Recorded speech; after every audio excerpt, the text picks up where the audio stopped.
नमस्कार, मैं हूं आपके साथ चंदन भारद्वाज और आप देख रहे हैं उत्तराखंड की खबरों से जुड़ा हमारा ये विशेष बुलेटिन। मुख्यमंत्री पुष्कर सिंह धामी ने प्रदेश के हजारों पंचायत प्रतिनिधियों का मानदेय बढ़ा दिया है। अब सरकार ने उत्तराखंड में ग्राम प्रधानों का मानदेय यूपी के समान कर दिया है। साथ ही अन्य सभी स्तर के पंचायत प्रतिनिधियों का मानदेय बढ़ाने के लिए भी सहमति प्रदान कर दी गई है। उत्तराखंड में पंचायत प्रतिनिधियों का मानदेय पिछली बार दिसंबर 2017 में बढ़ाया गया था। तब से सभी पंचायत प्रतिनिधि मानदेय को नए सिरे से तय करने के लिए राज्य सरकार पर दबाव बना रहे थे। अब तक प्रदेश में ग्राम प्रधानों के 1500 रुपए प्रति माह का मानदेय तय था, जिसे अब सरकार ने बढ़ाकर एक ही झटके में 3500 रुपए कर दिया है। इसी के साथ राज्य सरकार ने उप प्रधान, क्षेत्र पंचायत, जिला पंचायत सदस्य के साथ ही प्रमुख और जिला पंचायत अध्यक्ष का भी मानदेय बढ़ाने की घोषणा की है। जल्द इस बारे में आधिकारिक आदेश भी जारी कर दिया जाएगा। इसके अलावा जिला पंचायत अध्यक्ष लंबे समय से सरकार से अपने आप को राज्य मंत्री स्तर का दर्जा देने की मांग कर रहे थे। मुख्यमंत्री ने इस पर भी अपनी सहमति व्यक्त कर दी है। तो नए साल से पहले उत्तराखंड के मुख्यमंत्री पुष्कर सिंह धामी ने सौगात दी है उत्तराखंड की आशा कार्यकर्ताओं को, जहां उनका मानदेय जो है वो बढ़ाया गया है। आंगनबाड़ी वर्कर्स को सौगात दी गई है। 1800 रुपए से मानदेय अब 3500 रुपए बढ़ा दिया गया है। उत्तराखंड विधानसभा चुनाव से पहले प्रदेश कांग्रेस संगठन में बड़े बदलाव किए गए हैं और प्रदेश कांग्रेस अध्यक्ष गणेश गोदियाल ने चुनाव के मौके पर नए 109 प्रभारी प्रदेश सचिव नियुक्त किए हैं। पिछले दिनों आलाकमान के साथ बैठक के बाद गणेश गोदियाल को पार्टी ने राज्य में संगठन को मजबूत करने के लिए फ्री हैंड दे रखा था। वहीं बताया जा रहा है कि सचिवों की नियुक्ति में हरीश रावत के करीबी लोगों को जगह मिली है। राज्य में होने वाले चुनाव के लिए कांग्रेस ने राज्य की 70 विधानसभा सीटों पर एक ऑब्जर्वर और एक कोऑर्डिनेटर समेत 140 प्रतिनिधियों को नियुक्त किया है। इसके साथ ही 5 संगठन जिलों के लोग भी पर्यवेक्षक मनोनीत किए गए हैं।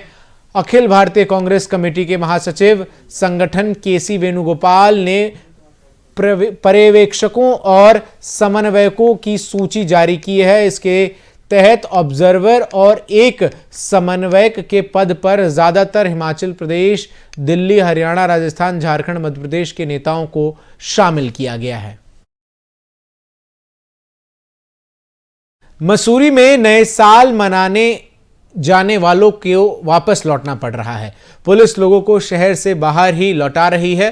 पुलिस ने मसूरी फुल है का बोर्ड लगा दिया है। स्थानीय प्रशासन ने नए साल में आने वाले पर्यटकों को लेकर तैयारी की हुई है। जिन लोगों ने होटल बुक किया है उनके लिए वैक्सीन की दोनों डोज लेना अनिवार्य किया गया है। आपको बता दें कि पिछले वर्ष न्यू ईयर सेलिब्रेशन के बाद होटल में बुकिंग न कराने वाले सड़कों पर रात गुजारते नजर आए थे। इसलिए इस बार पहले से ही पुलिस तैयारी में है। तो उत्तराखंड के मसूरी में नए साल को लेकर तमाम जो पर्यटक हैं वो काफी बड़ी तादाद में पहुंचते हुए नजर आ रहे हैं और पर्यटकों की इन बढ़ती हुई संख्या से अब उत्तराखंड जो है पूरी तरीके से फुल है। और इसके बाबत उत्तराखंड पुलिस ने बकायदा एक बोर्ड भी लगाया है और उत्तराखंड पुलिस ने मसूरी में प्रवेश करने से पहले चेक पॉइंट लगाकर तमाम मसूरी आ रहे लोगों को अब वापस अपने घरों की तरफ लौटने की भी नसीहत दी है। वहीं दूसरी तरफ उत्तराखंड के तमाम जो होटल्स हैं उन सभी होटलों में कोरोना की दोनों वैक्सीनेशन की डोज लेना अनिवार्य बना दिया गया है। इसके साथ ही साथ कोरोना संक्रमण के बढ़ने की आशंकाओं के बीच उत्तराखंड पुलिस की तरफ से लगातार जो जागरूकता अभियान है वो भी चलाया जा रहा है। पर्यटकों से अपील की जा रही है कि वो अपनी तरफ से कोरोना गाइडलाइंस का पालन करें। लेकिन इसके बावजूद मसूरी में जिस तरीके से भीड़ उमड़ कर आ रही है, इससे उत्तराखंड के मसूरी में अब होटलों में बुकिंग की जगह नहीं बची और इसीलिए उत्तराखंड पुलिस को अब वहां आ रहे तमाम पर्यटकों को वापस लौटाना पड़ रहा है।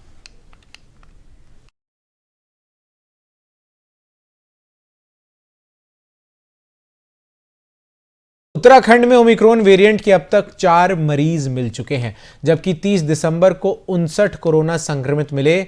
वहीं 16 कोरोना संक्रमित मरीज स्वस्थ होकर घर लौट आए हैं। वहीं बीते 24 घंटे में किसी भी मरीज की मौत नहीं हुई है। ओमिक्रॉन वेरिएंट के खतरे को लेकर अब सरकार ने हर कोरोना मरीज के सैंपल की जीनोम सीक्वेंसिंग कराने का निर्णय लिया है। उत्तराखंड स्वास्थ्य विभाग के मुताबिक प्रदेश में अभी तक कोरोना के कुल 3,44,940 मामले सामने आ चुके हैं।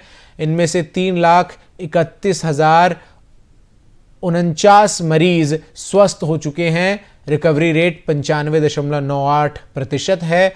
उत्तराखंड में कोरोना से मरने वालों का आंकड़ा 7,417 पहुंच गया है। ऐसे में डेथ रेट 2.15% है। गुरुवार को सबसे ज्यादा देहरादून में 25 पॉजिटिव कोरोना मरीज मिले हैं। इसके अलावा नैनीताल में 12, उधम सिंह नगर में 9 और हरिद्वार में 7 कोरोना संक्रमण के मामले मिले हैं। तो लगातार उत्तराखंड में कोरोना संक्रमण के मामले बढ़ते हुए नजर आ रहे हैं और इन बढ़ते हुए संक्रमण के बीच उत्तराखंड स्वास्थ्य विभाग की तरफ से भी कोरोना टेस्टिंग की रफ्तार को बढ़ाने के साथ साथ तमाम जो जरूरी दिशा निर्देश हैं उन पर काम किया जा रहा है। अगली खबर का बात कोरोना के टीकाकरण की करते हैं। सूबे में गुरुवार को 49,130 लोगों को कोरोना की वैक्सीन दी गई। वहीं 45 साल से ऊपर वालों की बात करें तो उत्तराखंड में अभी तक कुल 23,86,167 लोग फुली वैक्सीनेट हो चुके हैं। वहीं 18 साल से ऊपर के उम्र वालों की बात करें तो कुल 36,54,158 लोग फुल वैक्सीनेट हो चुके हैं। उत्तराखंड में बीते दिनों मिले 4 ओमिक्रॉन संक्रमित मरीजों की RT-PCR रिपोर्ट नेगेटिव आई है। स्वास्थ्य विभाग की माने तो चारों लोग पूरी तरह से स्वस्थ हैं और उत्तराखंड फिलहाल ओमिक्रॉन से उतनी तरीके से प्रभावित नहीं है जैसे अन्य राज्य हैं।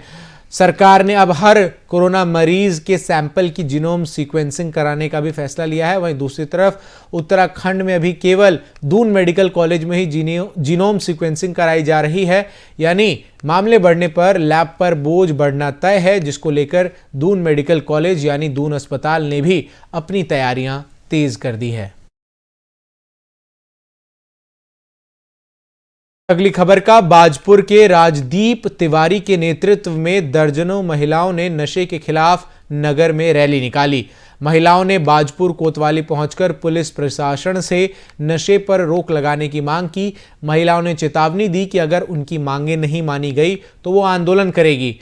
आपको बता दें कि बाजपुर में नशे का कारोबार दिन प्रतिदिन बढ़ता जा रहा है, जिस पर रोक लगाने के लिए लगातार स्थानीय प्रशासन और पुलिस की तरफ से मांग की जा रही है।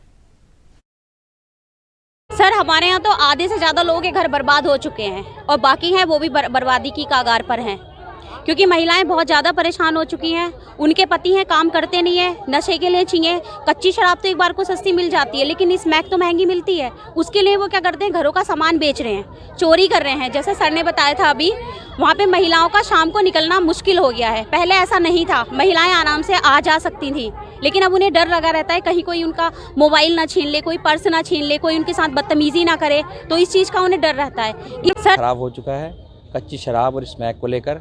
आज महिलाएं सारी एकत्रित हुई हैं, थाने का घेराव करा है और अपनी क्या कहते हैं ज्ञापन उन्होंने दिया है और एसआई साहब ने हमें आश्वासन दिया है कि जल्द से जल्द इस कच्ची शराब और स्मैक के लिए कार्य किया जाएगा पूरा। इस नशे से तो लगभग भौना इस्लाम नगर में तो ये ऐसा नशा चल गया है, इस कच्ची शराब से बढ़कर तो अब स्मैक आ गई है। कभी चोरी, कभी किसी का मोबाइल छीन लिया, कभी किसी को मार दिया, कभी किसी को मार के उसका पर्स छीन लिया। तो ये बहुत सारी चीज़ें स्मैक से बहुत बढ़ावा मिल रहा है लड़कों को और ये नई पीढ़ी को तो बिल्कुल बर्बाद करते जा रहे हैं। रुख अगली खबर का करते हैं। हरिद्वार के एसएसपी डॉक्टर योगेंद्र सिंह रावत ने थाना सिडकुल में स्थानीय नागरिकों की समस्याएं सुनी और उनके समाधान को लेकर एक बैठक का आयोजन किया। एसएसपी स्थानीय नागरिकों से उनकी समस्याओं पर चर्चा करते हुए नजर आए और उनकी समस्याओं का उन्होंने तत्काल समाधान भी किया। साथ ही बैठक में आए स्थानीय नागरिकों से क्षेत्र में होने वाली समस्याओं पर अंकुश लगाने के लिए समाधान के विषय में सुझाव भी मांगे। एसएसपी रावत ने बैठक के दौरान कई नागरिकों को समस्याओं का समाधान तुरंत करा। वहीं स्थानीय नागरिकों के द्वारा दिए गए सुझाव को लेकर उन पर विचार विमर्श किए जाने का आश्वासन भी दिया। आज यहाँ सिडकुल थाने पर जो सिडकुल थाना क्षेत्र के गणमान्य नागरिक हैं उनके साथ एक मीटिंग मेरे द्वारा ली गई, जिसमें कि उनकी समस्याएं, उनके विचार और उनके सुझाव, इन तीनों को आमंत्रित किया गया। जो समस्याएं ऐसी थी जिनका त्वरित निदान हो सकता है उनका यहीं पर निदान किया गया, बाकियों के लिए निर्देशित किया गया है।